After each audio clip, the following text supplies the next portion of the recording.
self-consumed world that we have. And so even if I was wrong, I would still be right. No, I'm with you on that. And that's kind of my opinion on that. So let's get into the discussion, what you're here for. And, you know, we love talking old world. We love talking mud floods, all this stuff.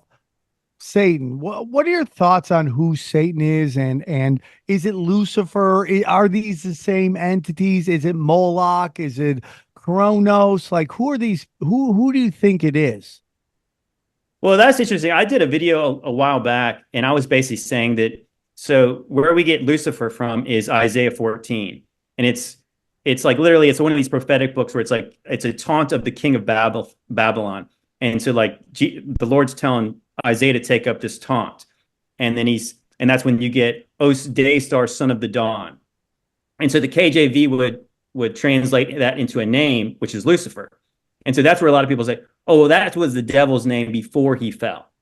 But if you actually read what that chapter, other than that description at the beginning, he's never referred to as any kind of a spiritual being. He's actually referred to as a man, a king, a conqueror. And I decided to at one point that I think it's more likely that that was talking about Nimrod. Nimrod is viewed as maybe as Gilgamesh, another sun god, and how it's described is you're trying to build up your throne above the clouds, up to the stars of God, above the stars of God, but you're going to be cast down low to the pit. And so like this is like a man who was trying to put himself on par with the gods, God's angels, and he was cast down.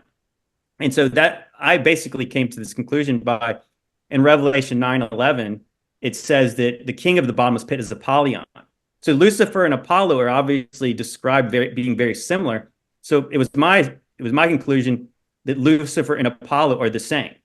And so Apollo in the Greek mythology was Zeus's son. So Zeus I think was it Revelation 3, it mentions Satan's throne in Pergamum, Turkey. And Pergamum, Turkey had this altar to Zeus. So it's a likely assumption that Jesus was speaking of Satan's throne being an altar to Zeus that was in Turkey. So in my mind, I'm thinking like Zeus would be like the devil. His son would be like Zeus's son, Apollo. And so I came to the conclusion, I believe that Nimrod was a Nephilim. He was likely literally the son of the devil. Like, you know, like basically like in the first prophecy in the Bible, you have God telling Eve's seed is going to crush the head of the serpent seed. And I believe the serpent seed was literally Nimrod. He's like the first Antichrist. He's like the last Antichrist. And so the devil, yeah, it's kind of anybody's guess. But I mean, I think that like the head of the gods, I think he's like, yeah, you might know him as Zeus. Maybe you know him as Thor. Obviously, all these storm gods are kind of all the same.